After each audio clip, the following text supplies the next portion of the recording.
Thanks for checking out our videos online. I think you're going to really enjoy this series. If you would, please take a moment after watching the video and rate it or leave a comment. This will enable us to post many more lessons like this in this series. Thanks. Welcome to Blues for Piano and Keyboard. This is the first half of Chapter 8.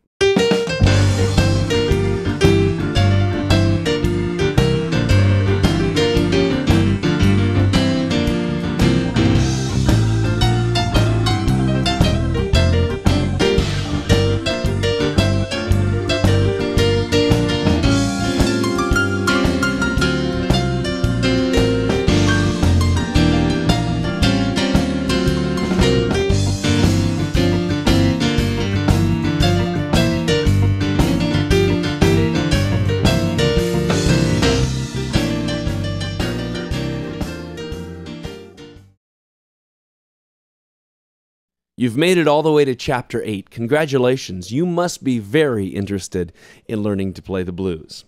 Now, back in Chapter 6, I taught you a static riff. It sounded like this. Now, if that seems familiar to you, let's go on. If not, click the Blues Index link at the top of the page, go back, listen to Chapter 6, and get very familiar with that, because we're going to build on that today. Now, we called that a static riff in Chapter 6 because it never changed. That's what static means. Like on the radio, the static never changes, right? You only hear that if you fall asleep in front of the radio. You wake up at 2 in the morning, you hear the static. This static riff never changes. It's played by the right hand in the same spot, while the left hand plays different chords. Okay, you can go back and review Chapter 6 to bone up on that. But today, I want to show you something about that static riff that I kept teasing you about in Chapter 6. Remember at the end of the blues, I kept playing these long phrases? And then I'd say that I was going to show you that in the next chapter, and I never did. But I did show you the comp chords in Chapter 7. Remember that? Hope you enjoyed that. That was good left-hand stuff. But today, we're going to dig back into that static riff and figure out how to extend it into a nice, long, bluesy phrase.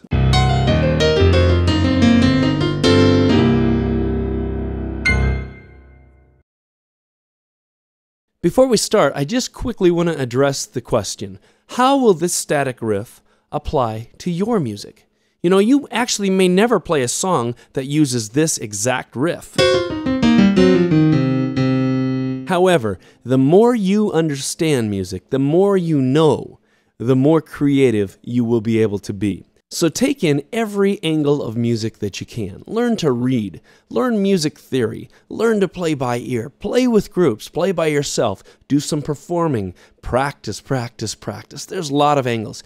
Once you can come at music from any angle, you'll be unlimited in what you can do. That's what I really hope to give to you through these courses. Now, let me blow your mind. The long extension of the static riff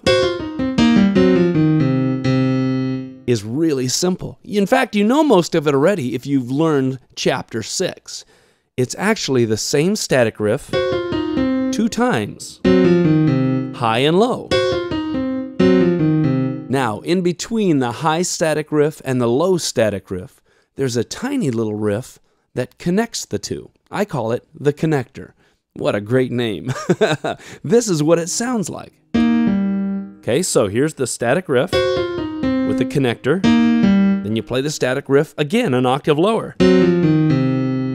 Pretty simple, huh? Here it is. Now, let me describe it for you one more time, and then we'll look at a picture where you can actually see the static riff, the connector, and then the static riff lower again. But let me describe it for you once more. Here's the static riff up high. Here's the connector, and then the static riff again lower. Oh yeah, very nice. Now let me show you what it looks like.